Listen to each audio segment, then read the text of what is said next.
ఈ వ్యూవర్స్ మీకు చెప్పిన టాప్ 5 లేకపోతే మీరు కొన్ని లేదు పోల్స్‌తో లేదు లేదు చూసిన లేదు top 5? See as a Bigg Boss viewer like 2 seasons చూడలేదు నేను, అన్ని సీజన్ చూసాను. If I were watching them also like till episode 1 I would think that they are the top. నాకు షాకిబ్ చేశాడు, బాగా చేశాడు.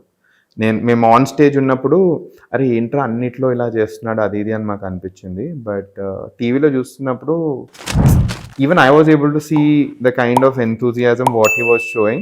I just hope that he lives up to that expectations. That's the only thing. But as of now, konjam Shakib ki I would put him in one good position anpichindi. Till now, I would surely keep myself. Endukante I did not haste away for any task. I'm surely there in that list. దీని తర్వాత mask man ఉన్నారండి నాకు. Mask man గారు ఇప్పటి వరకు physical task ఒక్కటి చూపియలేదు. But జనాలకి big boss అస్ అ షోలో they want conflict based entertainment. ఈయనతో యాజ్ ఆఫ్ నౌ ఈ ఎపిసోడ్ 1 మహా అగ్ని పరీక్ష టాప్ 15 ఎపిసోడ్ 1 వరకే చెప్తున్నాను. మాస్క్ మ్యాన్ గారు will be in my top 5 undoubtedly.